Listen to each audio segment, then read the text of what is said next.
Bora começar então. Hoje nós vamos falar um assunto que eu acho mega interessante, que é um assunto de gravitação.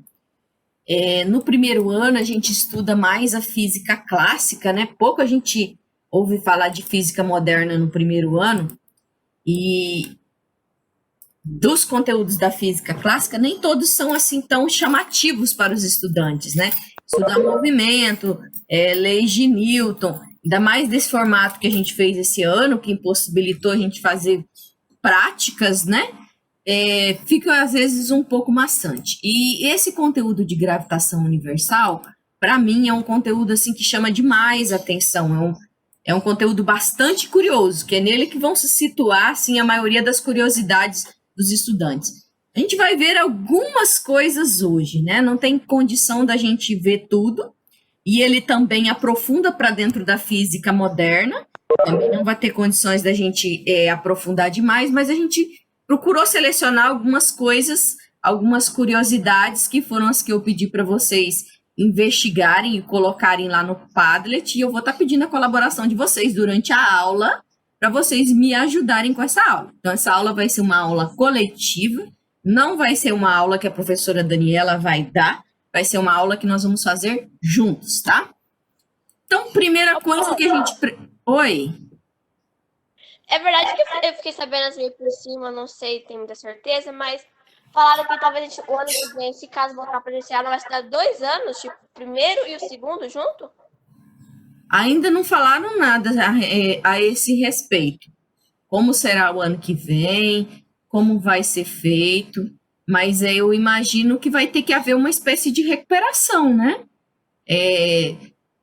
Alguma forma de vocês recuperarem o que vocês perderam esse ano. Então, com certeza será algo extra, né? Agora, de que forma que isso vai se dar, quem vai dar essas aulas extras, como isso vai acontecer, até então não foi passado nada para gente. Nem sabemos de nada. Por enquanto, sabemos que vai correr normalmente, vamos dar recuperação. Inclusive, a Luísa é a única escola que ainda tem exame, né? Vamos dar recuperação, vamos dar exame. Normalmente, não veio assim nenhuma normativa dizendo como que vai ser o ano que vem, se não vai, se vai deixar de...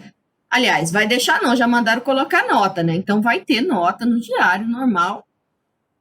E não sabemos ainda como será o ano que vem. Estamos aguardando aí para ver o que eles vão dizer, né? Mas eu creio que vai ser questão assim de recuperação de conteúdo, e não de você ter que fazer as... Não é e não é, né? Não é que você vai estudar o primeiro e o segundo ano, é que você vai fazer a recuperação dos conteúdos do primeiro ano que não foram trabalhados de acordo, né? Que não foi aprofundado. Alguns conteúdos a gente não conseguiu dar, eu imagino que vai ser isso. Tá, vamos lá então. Primeira coisa é a gente se situar. Onde nós estamos?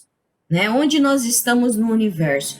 Nós somos uma poeirinha ínfima. Observem lá na imagem que vocês estão vendo aí no slide. Olha só, onde está situada a Terra, não tem nem como vê-la, né? Não tem como vê-la. Dentro do universo. Nós somos a poeira da poeira da poeira. Eu coloquei algumas coisas para vocês ao longo da apresentação, porque essa apresentação vai ficar disponibilizada lá no Classroom de vocês, e que vocês vão ter oportunidade de depois verem sozinhos em casa, né? Se quiserem, eu recomendo fortemente.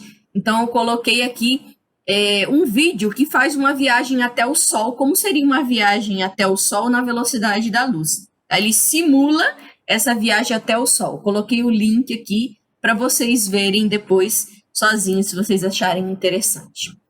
E qual que é o nosso endereço cósmico, né? Dentro do universo, a gente está situado num grupo. Esse grupo tem várias galáxias, né? Nós temos aqui a nossa galáxia, e dentro dessa galáxia nós temos vários sistemas. Nós estamos situados no sistema solar. E dentro desse sistema solar tem vários planetas, dos quais nós moramos no planeta Terra. A Terra é um desses 8 planetas do sistema solar, né? O Sol é uma entre mais de 100 bilhões de estrelas que povoam a nossa galáxia, a Via Láctea. Então, imagine, somente na nossa galáxia, na Via Láctea, tem mais de 100 bilhões de estrelas. E a nossa galáxia está situada num grupo que está situado no universo. Então, vocês não acham que seria muita pretensão nossa achar que nós estamos sozinhos no meio disso tudo? O que vocês pensam? Vocês acham que existe vida extraterrestre? De alguma forma, sim. Eu acredito que sim. E mais, quem acha que não tem mais nada?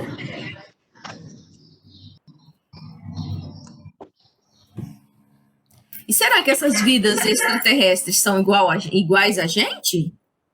Claro que não, porque nosso planeta ele é um planeta que é Terra, é diferente de outros planetas. Então, de acordo com o negócio, a atmosfera contribui para isso, é um ambiente. Então, como o ambiente não é o mesmo que o nosso, não tem como surgir vida igual a nossa.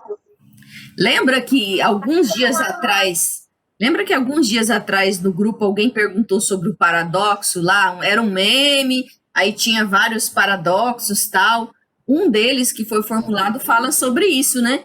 Ele imagina que... Paradoxo de Fermi, não é? Ele imagina que ou a gente tá tão evoluído que os outros estão mais atrasados e, portanto, a gente está num outro nível, vamos dizer assim, ou então é o contrário, é gente que está lá atrás e eles estão tão evoluídos que ou eles não conseguem ou eles não querem falar com a gente mesmo, né? Eu acho que é o contrário, eu acho que já estão mais evoluídos e eles não querem falar com a gente não, viu? Mas seria muita pretensão nossa achar que nós estamos sozinhos no meio disso tudo, né? Já que nós somos a poeira da poeira da poeira. Literalmente, nós somos poeira das estrelas, né? Nos componentes tanto do nosso corpo como dos materiais que a gente encontra aqui pela Terra, tem componentes que são encontrados somente lá nas galáxias, lá nas estrelas. Então, é por isso que existe aquela teoria do Big Bang, né? Que nós somos poeira das estrelas. A Via Láctea é uma das maiores galáxias entre as 50 que compõem o grupo local de galáxias. O grupo local fica na borda de um superaglomerado de galáxias chamado superaglomerado local, o qual é um pedacinho da enorme teia de superaglomerados que constitui as maiores estruturas do universo. Então, estamos na Terra, a Terra está situada dentro do sistema solar, o nosso Sol aqui, né? Nós temos uma estrela que nos ilumina e que nos fornece calor, que é o Sol. Esse sistema solar está situado dentro da galáxia, né? A Via Láctea, e essa galáxia está situada dentro de um grupo, né? Um aglomerado de galáxias, que é chamado Grupo Local de Galáxias, né? E esse grupo local de galáxias está situado dentro de um conglomerado. Só um minutinho aqui, gente.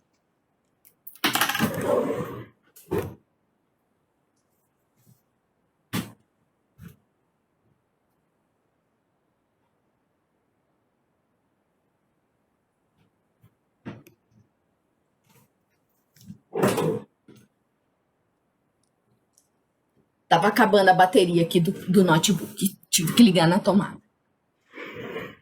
Então, aqui nesse desenho, a gente vê a estrutura da formação, de como nós estamos situados, né, aí no mundo. Aqui eu coloquei para vocês um outro link que vai falar um pouco mais sobre esse nosso endereço cósmico, né? Situar um pouco melhor como isso tudo funciona. Então, quem tiver interesse pode acessar depois o link aqui e tá fazendo uma leitura complementar. E aí, dentro disso tudo, a gente tem algumas medidas, né? Umas medidas que são chamadas de medidas astronômicas, né? São as unidades de distância em astronomia, chamada UA, unidade astronômica. Essa unidade astronômica fala da distância Sol-Terra. Uma unidade astronômica é igual a 1,46 vezes 10 elevado a 11 metros, aproximadamente 150 vezes 10 elevado a 6 quilômetros. Um ano-luz é a distância que a luz viaja em um ano, e ele corresponde a 9,5 vezes 10 a 15 metros, aproximadamente 10 elevado a 16 metros. E temos ainda a medida parsec, representada por PC, que é a distância a qual o raio da órbita da Terra é vista sobre um ângulo de 1 segundo de arco. Então, temos aqui a representação do parsec, né? Que tem a ver com o raio da Terra.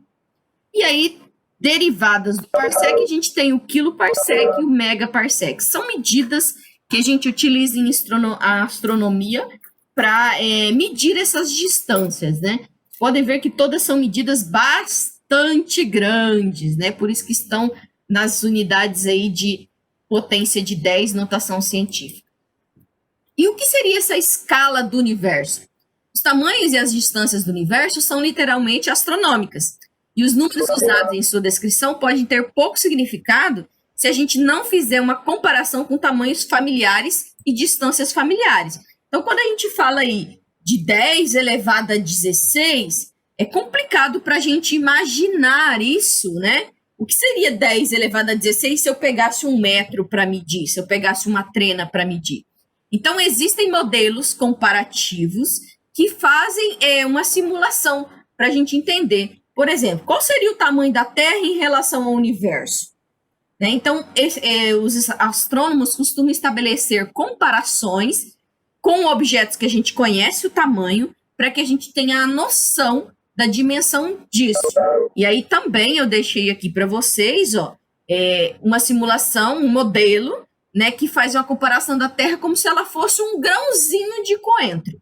E aí ela vai mostrando, né, as outras dimensões relacionando com objetos que a gente conhece no nosso dia a dia e que a gente sabe o tamanho. O nosso sistema solar, ele tem uma distância da Terra ao Sol de 146 milhões e 600 mil quilômetros. Isso corresponde a 8 minutos-luz. O que isso quer dizer? Quer dizer que a luz do Sol demora 8 minutos para chegar até a Terra. Portanto, se o Sol explodisse hoje, agora, nesse exato momento, a gente ia ficar belos e esplêndidos aqui, esperando somente depois de 8 minutos é que a gente ia ficar sabendo disso tudo. Interessante, né? Na verdade, então, que algumas pessoas falam que a gente está vendo o passado, né? Porque as informações que chegam lá das outras galáxias, do universo em si, para a gente, são informações do passado. Às vezes, a luz de uma estrela vai chegar hoje para os astrônomos e essa estrela já morreu há bilhões de anos atrás, né? Então, devido a essas grandes distâncias, a gente acaba vendo somente o passado dessas coisas e não o que está acontecendo exatamente no momento. O universo ele tem um raio observável de aproximadamente 14 bilhões de anos-luz. Gente, vamos voltar lá no anos-luz. Quanto era o ano-luz? Agora imagine, 14 bilhões de anos-luz. Porque ele tem uma idade de aproximadamente 14 bilhões de anos. O universo, tá? Então, o universo, estima-se que ele começou a se formar há 14 bilhões de anos atrás. É muito tempo. E o que a gente conhece até hoje? Nada. Professora, você tá doida? Não. A gente não conhece praticamente nada do universo. Atualmente, pensa-se que a matéria normal constitui apenas 4% do universo. 23% do universo é constituído de matéria escura e 73% é constituído de energia escura. Esse 23 aí, esse 73, que juntando, né, são a matéria escura e a energia escura, vão dizer o que pra gente? Nada. Nós não sabemos o que vem a ser isso. Sabemos que ele existe, sabemos que ele tem densidade, porque nas medições que já foram feitas, né, tudo leva a crer que exista esse material, né? É comprovado que ele existe, que ele está deformando o espaço-tempo, porém a gente não sabe o que é ele exatamente, o que tem lá dentro. Né? Então, como só conhecemos a matéria normal, a gente conhece a matéria que a gente tem aqui, matéria-corpo, matéria-objetos, matéria-terra, matéria-minerais, né? Que são conhecidos da gente. Isso tudo é somente 4% do universo. 96% do universo é completamente desconhecido pela gente. O que será que tem lá, hein? O que vocês acham?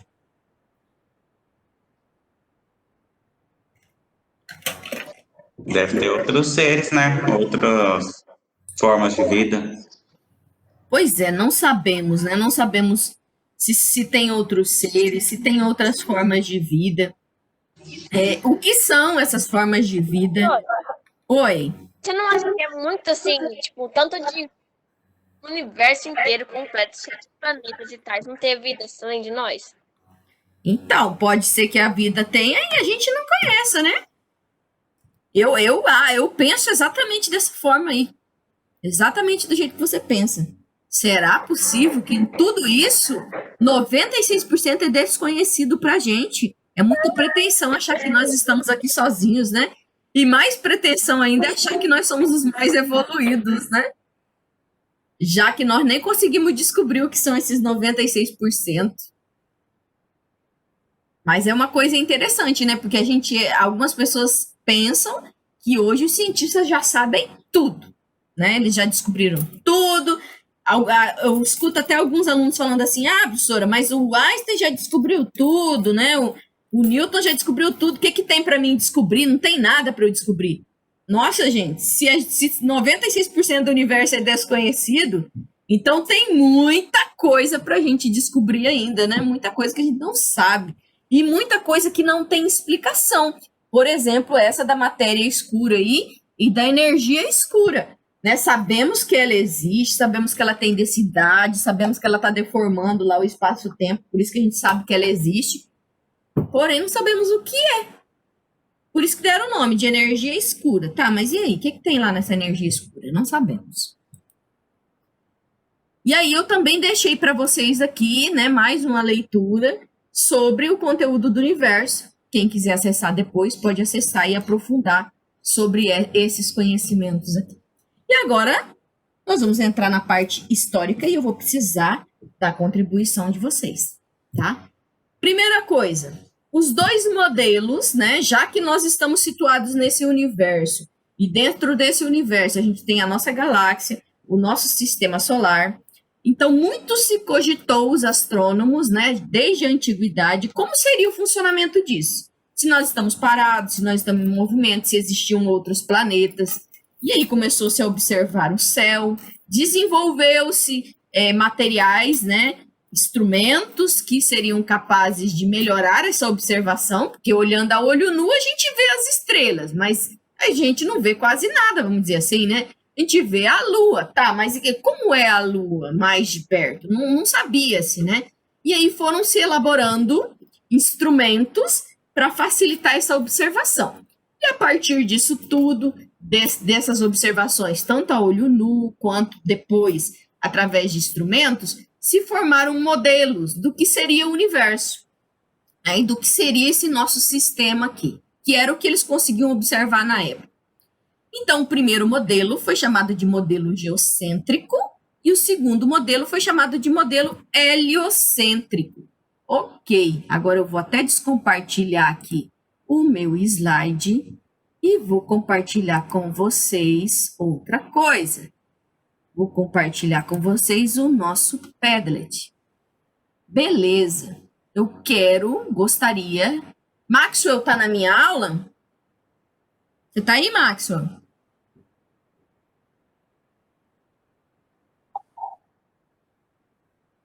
Não?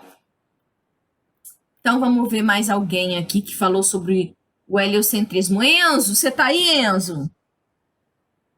Eu tô, professor. Fala para nós aí. O que você descobriu sobre geocentrismo e heliocentrismo? Oi, professor. Pelo que eu entendi sobre geocentrismo, fala que a Terra é o centro do universo. E todos os planetas, meteoros e estrelas ficam orbitando entre eles. Que foi a ideia que Ptolomeu criou. E afirmou junto com os países. O povo lá. Beleza.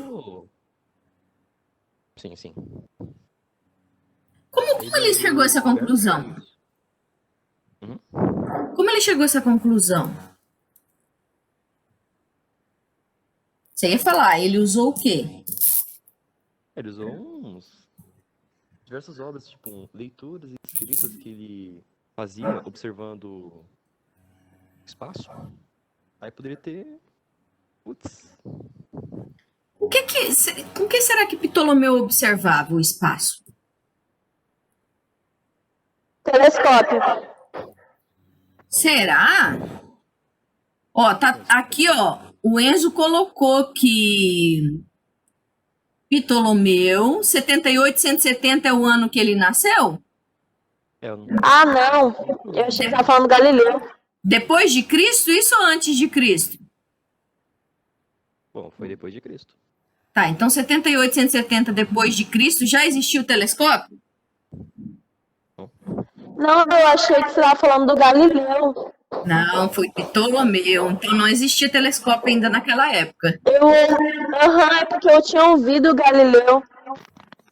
Exato. Muito bem, obrigado pela contribuição, Enzo. Tá, mais alguém que... Kaique, você também pesquisou o heliocentrismo e o geocentrismo, não foi? Foi. Além do Ptolomeu, você viu algum outro nome na sua pesquisa? Depende, quem defende o geocentrismo ou o heliocentrismo? Fala os dois aí, um de cada. Tá, o geocentrismo, quem defendia era Aristóteles e Ptolomeu, e quem defendia o heliocentrismo era Galileu Galilei e Nicolau Copérnico. Ok, beleza. Esses dois nomes que você viu. Maravilha. Tá, o geocentrismo, como nessa época não tinha recursos tecnológicos, eles se viravam com observações do jeito que eles tinham. Então, eles observando o sol, o nascimento e o pôr do sol, sol assim, aí tipo, a Terra tá aqui, aí o sol assim, nascendo, esse pondo, eles vendo o sol, surgiu a ideia que estava a Terra aqui e o sol estava girando em torno da Terra, por isso que dava esse efeito do nascer e do pôr do sol.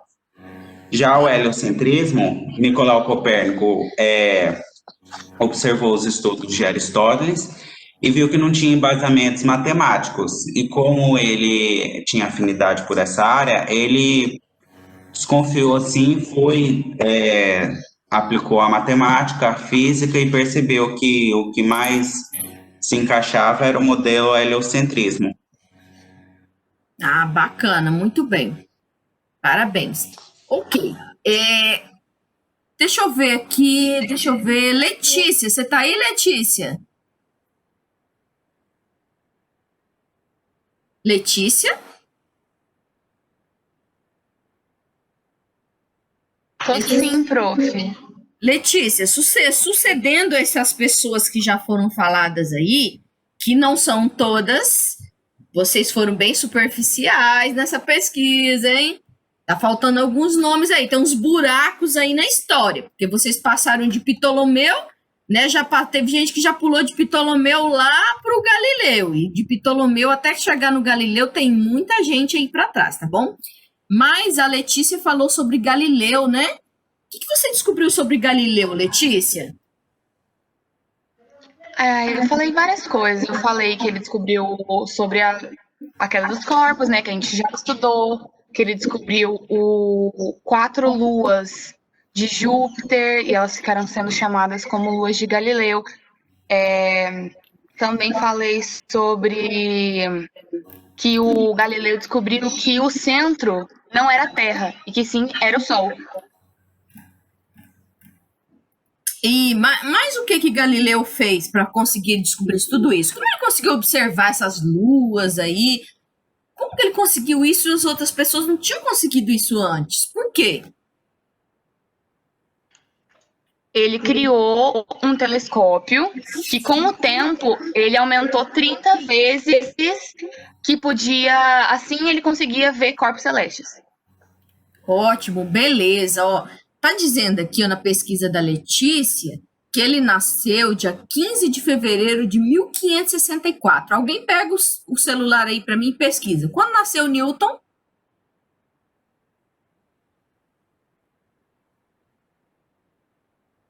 Newton Ele nasceu nasceu em quando Galileu morreu. 642, Quanto? quando Galileu morreu. Newton nasceu. Ele nasceu no ano em que 1643. Ok. 1742. No ano que o Galileu morreu, isso mesmo. Opa! Então, tem um bebezinho aí, Natália. Fecha o microfone. Então, no ano que Galileu morreu, nasceu Newton. E olha que interessante, o Newton aperfeiçoou esses telescópios, né? Assim como Galileu criou o seu próprio telescópio, Newton também criou os telescópios diferentes e mais aprimorados. Alguém mais que está aqui na aula pesquisou sobre Galileu? A contribuir aqui com a gente?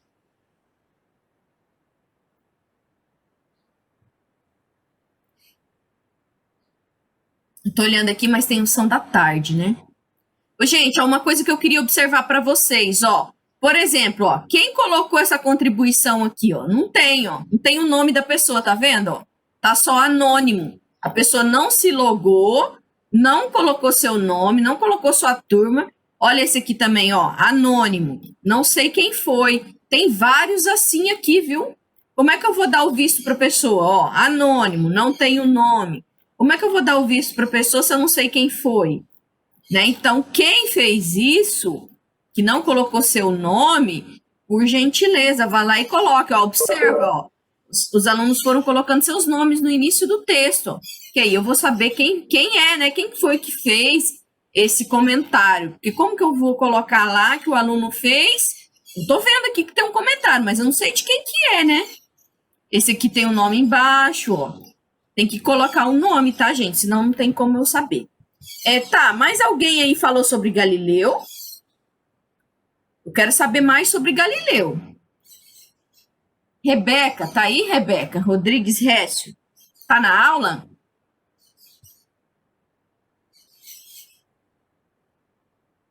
Alguém podia me dizer o que aconteceu com Galileu? Foi condenado. Por que Galileu foi condenado? A Igreja Católica achou que ele era um tinha herege. desmentido as lendas da igreja. Ixi, a Igreja Católica achou que ele era um herege. Por quê?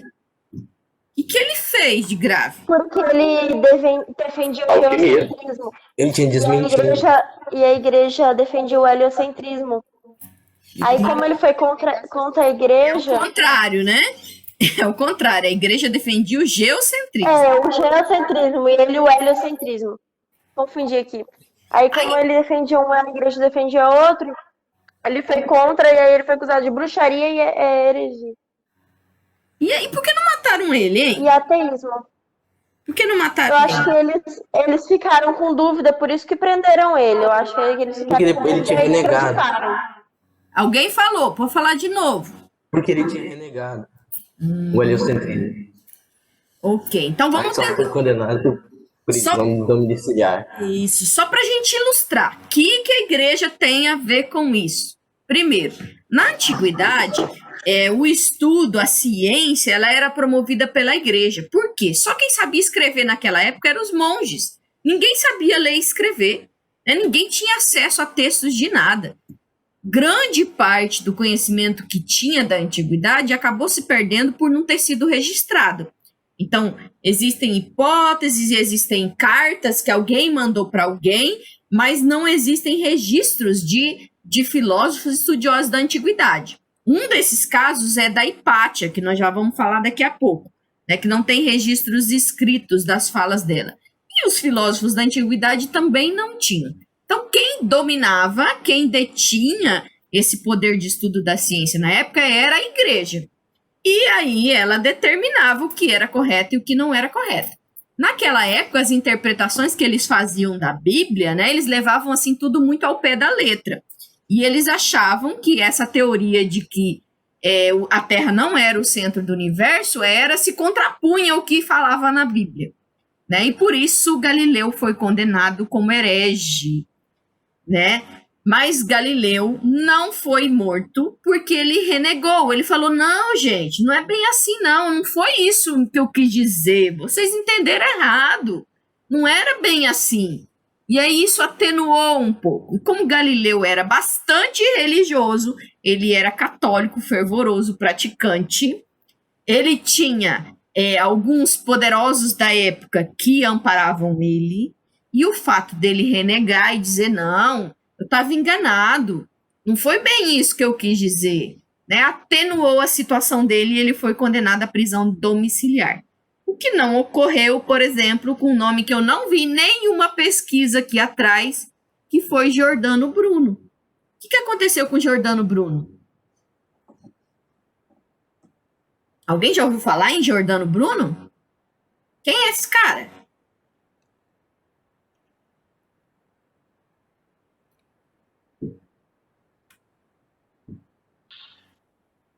Ninguém ouviu falar de Giordano Bruno, gente? Que triste, coitado. E eu achando que ele era famoso. Giordano Bruno foi um monge, né? Também que se dedicou aos estudos. E ele foi anterior a Galileu. Oi. Desculpa interromper. Eu pesquisei aqui, eu também não sabia. Ele foi condenado à morte na fogueira pela Inquisição, que era a Igreja Católica.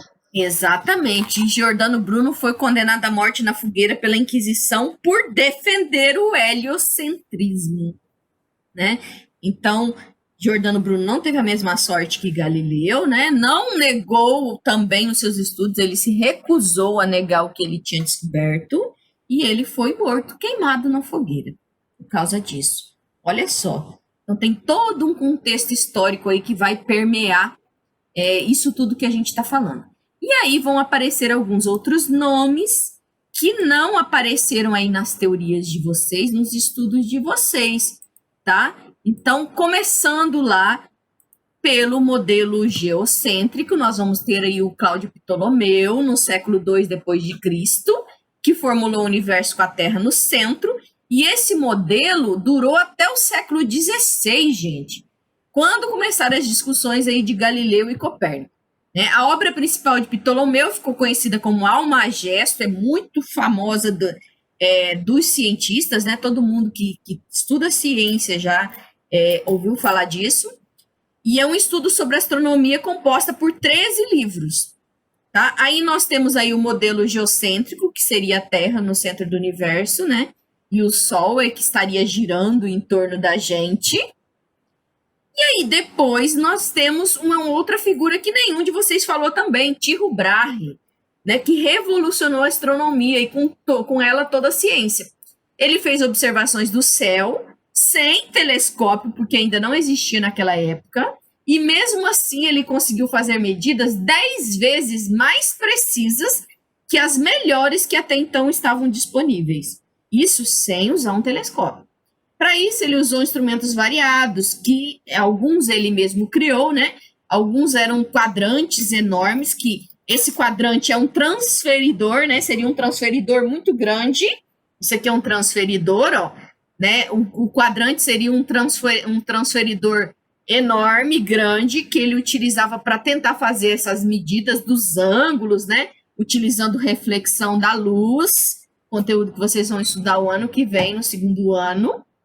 E após a sua morte, os seus registros dos movimentos de Marte foram que permitiram que outra figura que eu não ouvi vocês falarem, que foi Johannes Kepler, descobriu as leis dos movimentos dos planetas e que deram suporte à teoria heliocêntrica de Copérnico, né? Então, Copérnico cogitou essa hipótese, mas ele não tinha provas concretas. Galileu estudou e quem aperfeiçoou foi Johannes Kepler. Inclusive, uma coisa interessante que eu ouvi essa semana, eu ainda não investiguei, mas eu fiquei bastante curiosa, e eu acho que as meninas aí também vão ficar, é que Tycho Brahe tinha uma irmã e que essa irmã desenvolveu grande parte das teorias dele. E naquela época, mulher não estudava, mulher não desenvolvia ciência, né? Sempre que ela fizesse alguma coisa desse tipo, era publicado no nome de um homem. Eu não estudei, não investiguei ainda, mas foi numa palestra científica séria que foi falado isso, que existem cartas trocadas por Tycho Brahe e a irmã dele, e que levam a crer que grande parte da teoria foi formulada por ela, em parceria com ele, mas o nome dela não aparece. Eu achei curioso, é algo que eu quero investigar depois, acho interessante, quem quiser pesquisar aí também. E aí, nessas pesquisas que eu fiz a respeito de Tycho Brahe, eu encontrei um artigo que eu achei mega interessante. Esse artigo é um artigo científico do mestrado, sério, então as informações que estão lá são garantidas que são corretas, mas o mestrando, em vez de escrever um artigo científico comum, ele fez de conta que ele estava fazendo uma entrevista com Tycho Brahe. Então, quem fala nesse artigo é o próprio, né, encarnado em pessoa. E é bastante interessante, né? Ele contando como que ele fazia os estudos dele, como ele fazia as medições, o que aconteceu com ele na época. E eu achei, assim, bastante curioso e bem interessante. Coloquei aqui também o link para vocês desse artigo. Quem quiser, tiver curiosidade de ler. É grandinho, já vou avisando logo, mas é muito curioso, é muito divertido. Eu gostei bastante. E aí, dentro do modelo heliocêntrico, nós temos aí o astrônomo polonês Nicolau Copérnico, que revolucionou o pensamento sobre as teorias orbitais e propôs a teoria heliocêntrica, qual desagradou os religiosos da época, né? Nós temos aí uma simulação do que seria o modelo heliocêntrico, com o Sol no centro do sistema. Olha que engraçado, naquela época falava assim, o Sol no centro do universo, né? Se você for procurar aí estudos mais antigos, você ainda vai encontrar isso, Sol no centro do universo. E hoje nós sabemos que o Sol não está no centro do universo. Ele pode estar no centro do nosso sistema solar, mas ele não está nem no centro da galáxia e nem no centro do universo. Né? Aliás, nem sabemos ao certo onde seria o centro do universo, já que a gente conhece somente 4% de tudo, né? 96% é totalmente desconhecido para a gente. Mas aí nessa simulação a gente consegue ver os planetas girando, né? E como seriam as órbitas desses planetas, que são órbitas elípticas. E aí depois veio essa figura emblemática que foi Galileu, que era professor de matemática em Pádua, né? Estudou aí, aprofundou seus estudos também em física, e Galileu também fez questão de ser chamado de filósofo, né? Quando ele começou a aprofundar os seus estudos, ele pediu que fosse inserido lá nos títulos dele, né? Naquela época ninguém fazia universidade, mas que fosse inserido nos títulos dele esse título também de filósofo, que eram as pessoas que pensavam, né? Que raciocinavam e que desenvolviam ciência na época. Ele escreveu uma obra chamada O Mensageiro das Estrelas. A obra relata observações que deixaram em situação delicada toda a astronomia e filosofia natural da época. Entre outros, o livro descreve as crateras da Lua, alguns aglomerados de estrela e as luas de Júpiter, que ele conseguiu observar através do telescópio. Olha na mãozinha dele aqui o telescópio que ele inventou. Em torno de 1612 a 1613, alguns padres e filósofos se manifestaram contra Galileu, e ele passou a ser acusado de subverter a filosofia natural aristotélica e as Sagradas Escrituras. Inclusive, nessa publicação de Galileu, ele escreveu bastante parecido com essa entrevista que eu acabei de simular para vocês aí. E algumas pessoas dizem que o outro personagem com quem ele falava, que ele deu o nome de Simplício, seria o Papa da época. Porque Galileu foi conversar com o Papa da época, né?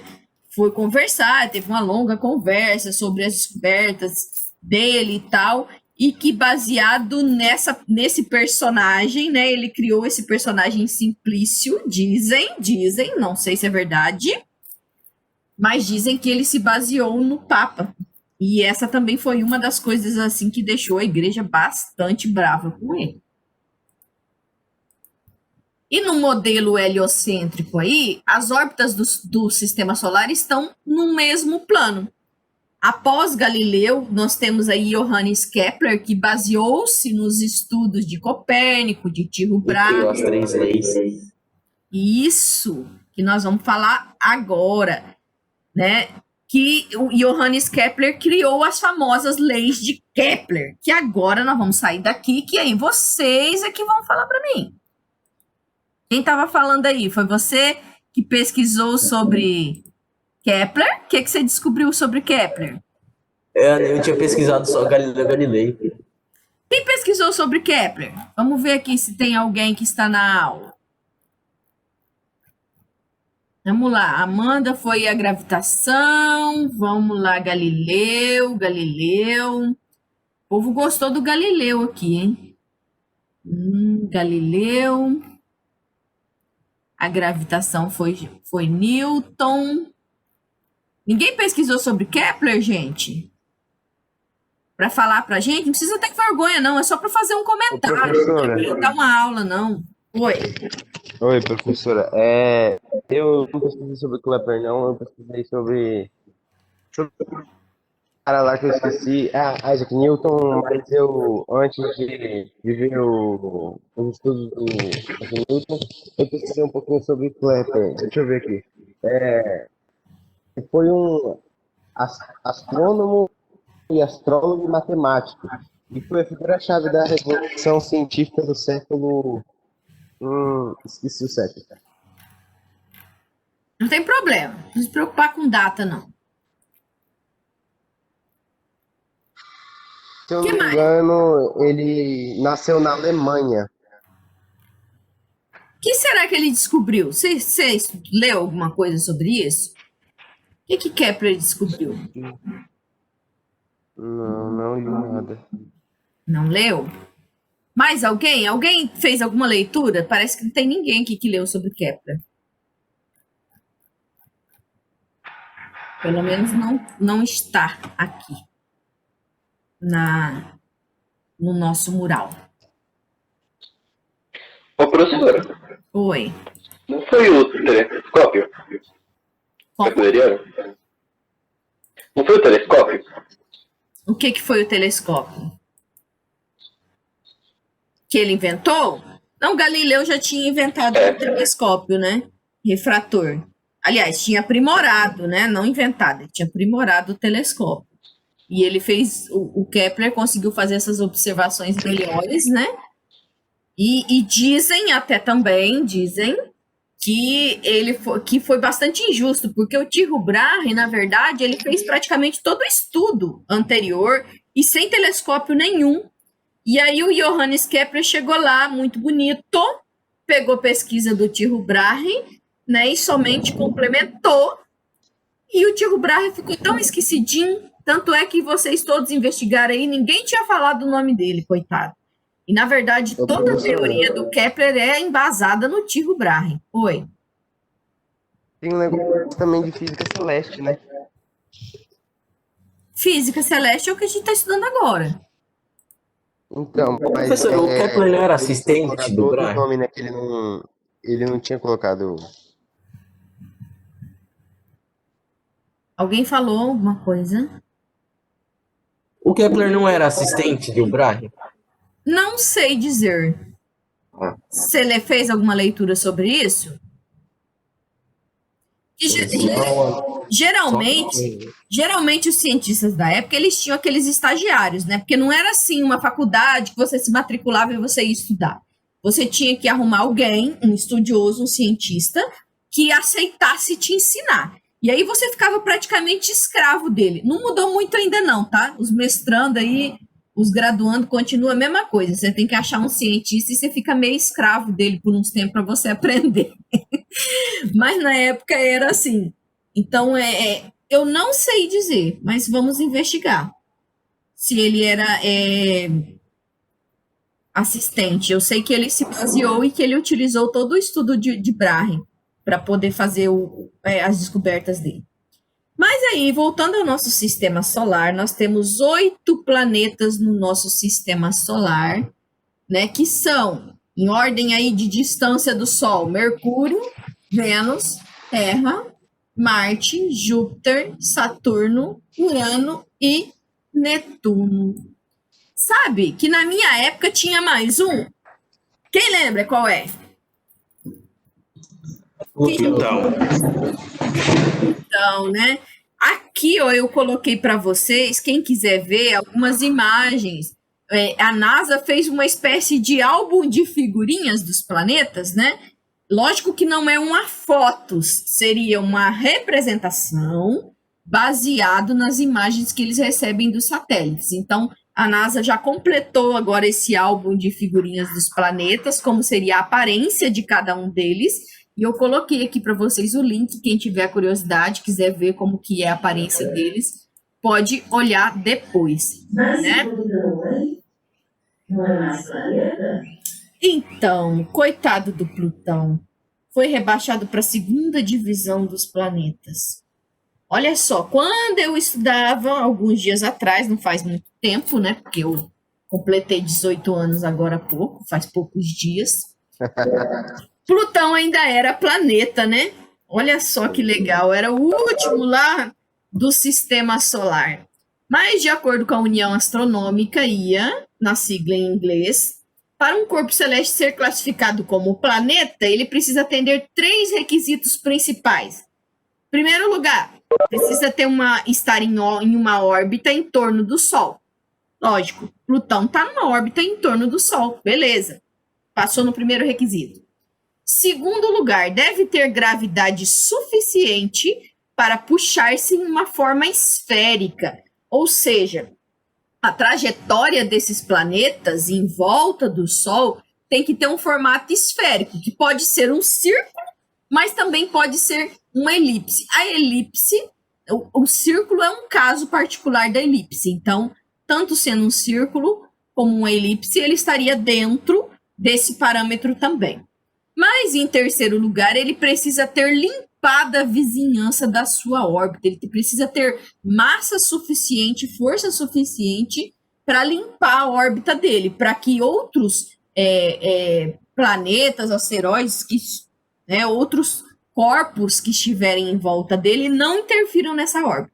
Como Plutão é muito pequeno, ele não passa nesse terceiro quesito aí. Então, desde 2006, o Plutão foi rebaixado, né, para a segunda divisão dos planetas. Coitado. Que dó, né? Que dó. Mas, enfim, fazer o quê? É a vida, né? E aí nós chegamos aí no Kepler, se referindo em muitas observações a Tycho Brahe, o alemão Johannes Kepler chegou a 3 leis básicas do movimento orbital. Primeira lei é a lei das órbitas, segunda lei é a lei das áreas e terceira lei é a lei dos períodos. Então foi Kepler que realmente organizou todos esses estudos aí e formulou as leis definitivas que nós utilizamos até hoje. Então, começando, primeira lei, lei das órbitas. O que seria isso? Diz a lei das órbitas que a trajetória das órbitas em torno do Sol. Dos planetas em torno do Sol é elíptica e o Sol está posicionado num dos focos da elipse. Então, olha que coisa engraçada. O Sol é o centro do universo, não é? Já sabemos disso. O Sol é o centro da galáxia, também não é. O Sol também não é o centro do sistema solar, simplesmente porque o Sol não está no centro, né? Ele está num dos focos da elipse. Então, observem aqui, ó, né, nesse GIF que nós temos aqui, o que ilustra bem, ó, num dos focos, né? Lá quase na beirada, num dos focos da elipse, está posicionado o Sol, ele não está no centro. E os planetas vão fazer uma trajetória elíptica, uma órbita elíptica em torno dessa estrela, que no nosso caso é o Sol. A segunda lei, a lei das áreas, fala que o raio vetor, que é um segmento imaginário, né? A gente representa isso por uma flechinha, um vetor, que une ao Sol, o Sol ao planeta, varre áreas iguais em tempos iguais. Portanto, essas velocidades dos planetas são maiores quando eles estão mais perto do Sol e menores quando eles estão mais longe do Sol. Então, quando chega lá naquele período de inverno, que a gente está mais longe do Sol, o planeta move-se mais devagar. É por isso que a gente tem diferença do tamanho dos dias e noites, né? Parece que demora o dia passar, né? Não tem isso? Então, isso realmente acontece, não é só uma impressão nossa, não. Tá? Quanto mais distante do Sol, mais lento. Quanto mais próximo do Sol, mais rápido. Essa segunda lei, a lei das áreas, ó, vamos observar aí ó, como acontece. O Sol está lá num dos focos da elipse, a gente tem um raio A aqui, né? E o planeta vai começar a sua trajetória de órbita em volta, e a gente tem uma determinada área aqui que ele percorre. E para percorrer essa área, ele leva um determinado tempo. E aí, quando ele está mais próximo do Sol aqui, ó, nós vamos ter um tempo 2, né? E uma área 2 que ele vai percorrer. Porém, a área 1 dividido pelo tempo 1 é igual à área 2 dividido pelo tempo 2, que é igual a uma área 3 dividido pelo tempo 3, que é igual a uma área 4 dividido pelo tempo 4, e assim sucessivamente. E esse valor é constante, que é chamada de velocidade arelar. É a mesma velocidade, um valor constante, que não se altera. Então, se T1 é igual a T2, que é igual a Tn, então a área 1 vai ser igual à área 2, que também vai ser igual à área n. E a terceira lei, que é a lei dos períodos, diz que os quadrados dos períodos de translação dos planetas em torno do Sol são proporcionais aos cubos dos raios médios de suas órbitas. Raio, gente, vem de circunferência, tá? É a distância do centro até a borda dessa órbita, tá? Então, o T1 ao quadrado dividido pelo R1 ao cubo é igual ao T2 ao quadrado dividido pelo R2 ao cubo, e assim sucessivamente, que também é uma constante. Algumas observações gerais. As 3 leis de Kepler são válidas para quaisquer sistemas em corpos que gravitam em torno de um corpo central. Então, não quer dizer que essa lei de Kepler vai aplicar somente ao sistema solar, tá? Ela é válida para qualquer sistema que tenha esse mesmo formato do nosso aqui. A lei das órbitas... Professora. Oi, diga. Desculpa incomodar. Daqui 1 minuto, 2 minutos é aula de geografia. Aí já tá acabando. Ai, Já perdão, começa. não sabia que tinha outra aula agora. Tá. Então, Não, sem problemas. continuando aí, a lei das órbitas não exclui a possibilidade de a órbita descrita por um planeta ser circular, já que a circunferência é um caso particular da elipse. Se a gente considerar aí circular a trajetória descrita por um planeta em torno do Sol, o raio médio da órbita corresponderá ao raio da circunferência, e o período do movimento corresponderá ao período do movimento circular uniforme. No caso de corpos que estão orbitando ao redor do planeta Terra, né, vai receber aí o nome mais afastado de apogeu, e quando estiver mais próximo de perigeu, que vocês devem ter visto isso lá em geografia. E aí veio Newton, que formulou a lei da gravitação universal. Por favor, alguém avisa a professora Cleidionora para ela aguardar só um minutinho, tá? Um pouquinho, para a gente concluir. Avisa lá no grupo. Tá bom. E Newton formulou que todos os corpos se atraem, gente, inclusive nós, tá? Então, todos estamos sujeitos a essa lei da gravitação universal, formulada por Newton, que diz que 2 corpos atraem-se gravitacionalmente com forças de intensidade diretamente proporcional ao produto de suas massas e inversamente proporcional ao quadrado da distância que separa os seus centros de gravidade. Então, essa força que vai atrair ou repelir vai ser de acordo com a massa dos planetas, tá? É essa força que faz com que o nosso sistema esteja aí todo organizado, flutuando, né? E os planetas orbitando em torno do Sol. Essa gravidade aí, essa constante gravitacional, é no valor de 6,67 vezes 10 elevado a menos 11 Newton metro quadrado por quilograma ao quadrado. Algumas observações aí, né?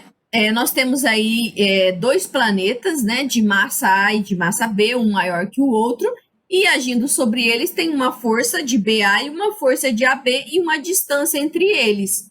Essas forças são forças de ação e reação, tá, gente?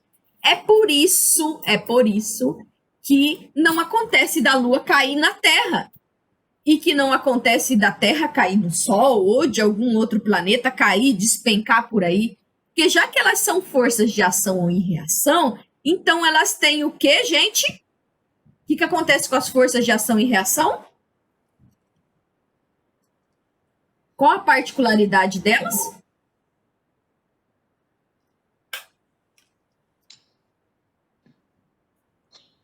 Alunos do primeiro ano, qual a particularidade das forças de ação e reação? Elas são o quê? Iguais, tá? É por isso que a Lua não cai na Terra, que não é puxada e cai na Terra, tá? A intensidade desse campo gravitacional vai variar de acordo com a altitude, tá? Então, caso o corpo esteja a uma altura h em relação à superfície, nós vamos ter aí que a intensidade desse campo gravitacional vai mudando, alterando esse valor, tá? Então, a 6.000 quilômetros aqui, ó, na superfície terrestre, nós temos uma gravidade de aproximadamente 9,8. 13.000 quilômetros já acima da superfície terrestre aí, nós temos uma gravidade de 2,5. 19.500 quilômetros, 1,1. 26.000 quilômetros de distância ao centro da Terra, 0,7. Então, a gravidade vai mudando. É por isso que os astronautas vão flutuar aí, né?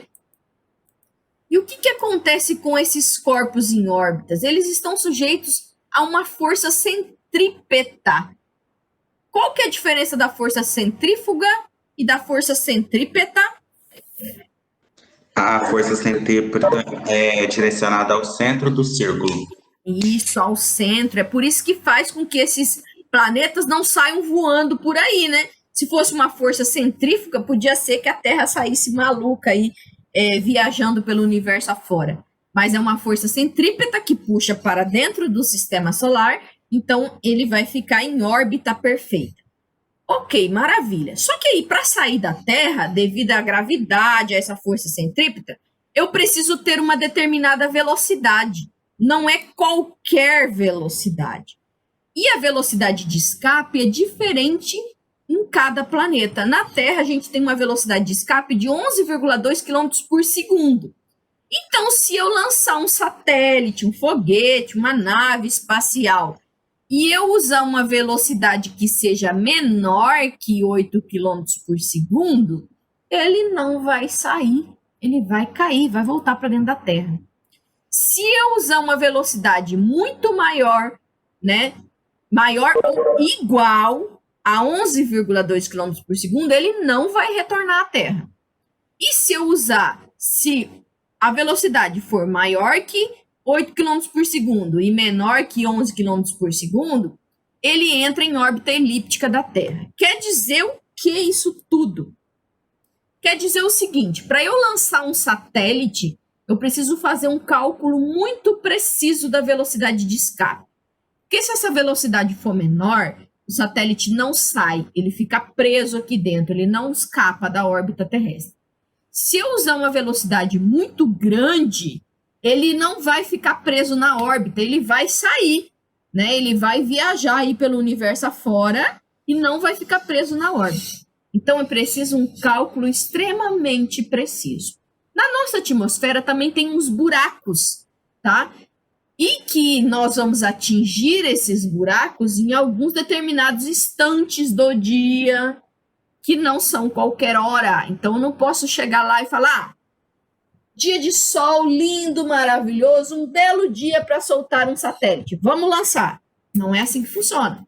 Tem um cálculo preciso também que vai determinar qual é a hora do dia mais propícia, né, de onde você está para você lançar esse satélite. Por quê? Porque daí você vai atingir um desses buracos e vai conseguir escapar, porque senão também o satélite vai bater lá na atmosfera e vai voltar para a Terra, vai explodir, não vai conseguir ser lançado.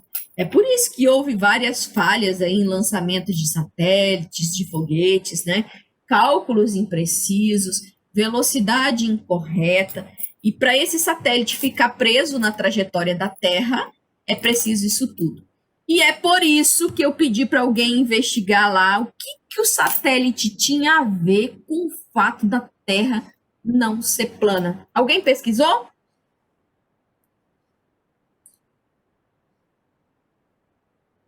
Alguém pesquisou, gente? Não? Porque esses cálculos, gente, são todos baseados no raio da Terra. Ó. Olha a velocidade de escape aqui. Ele é todo baseado no raio da Terra. Se a Terra fosse plana, esses cálculos estariam totalmente errados e a gente nunca conseguiria ter lançado um satélite em órbita. Então é absurdo essa teoria da Terra plana. Não há assim a menor possibilidade da Terra ser plana, ok? E para isso, depois da gente ter discutido tudo isso e de vocês aprofundarem essas leituras, que eu recomendo, gente, leiam, vocês vão achar interessante. Vocês vão realizar essas atividades que estão aqui, ó, no próprio slide. São atividades do livro, tá? Eu desejo um bom estudo para vocês. Esse tema é um tema fascinante. Eu tenho certeza que vocês vão gostar se vocês aprofundarem as leituras. E eu deixo para vocês aí, ó, uma das que eu acho mais fascinantes, as nebulosas. Eu acho fascinante, sou apaixonada pelas nebulosas. A nebulosa de Hélix, né? Ou o olho de Deus que está nos observando lá de cima do universo. Pesquisem, aprofundem as suas leituras que vocês vão gostar, tenho certeza. Vou deixar para vocês agora aqui o formulário de presença. Por favor, não saiam sem registrar a presença de vocês, ok? Vou parar de compartilhar aqui para a gente copiar e vou mandar no chat. Assinem o formulário. E boa aula aí da Cleidionora para vocês, tá? Espero que seja muito interessante. Dentro da geografia, vocês vão estudar muita coisa aqui que é uma parceria com física, vamos dizer assim, as órbitas, os planetas, né? É só assinar a lista de presença aí e podem se retirar, tá bom? Bom dia para vocês e bom estudo essa semana. Qualquer coisa, falem comigo. Professora, enquanto assina a chamada, eu queria falar uma coisa. Eu lembrei naquela questão dos seres vivos lá, a gente ser sozinho no universo, eu vi uma coisa que eu fiquei pensando vários dias, mas isso faz tempo. Eu vi um vídeo que uma menina falou, gente, vamos pensar aqui.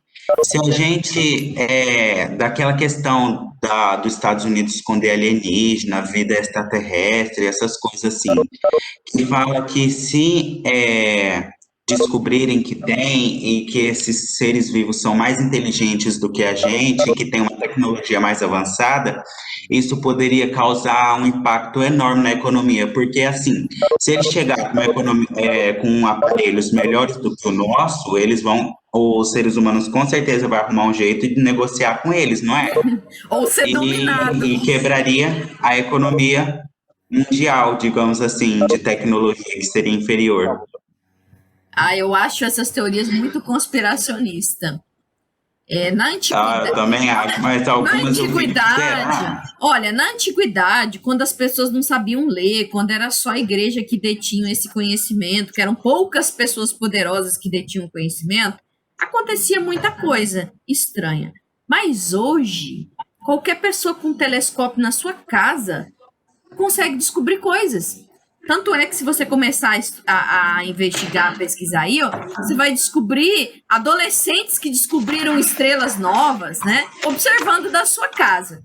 Então, eu acho difícil ter ocorrido isso aí, estar escondido todo esse tempo, não ter sido estudado a fundo, não ter sido divulgado. Eu acho que é muita conspiração.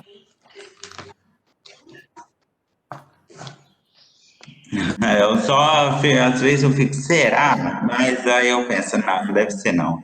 Mas tá bom, professor, eu tô indo. Tá bom, tchau. Tchau. Jaine. Acorda, Jaine. Vai para aula de geografia, minha filha. Jaine? Travou aqui, eu não tô conseguindo sair. Agora foi.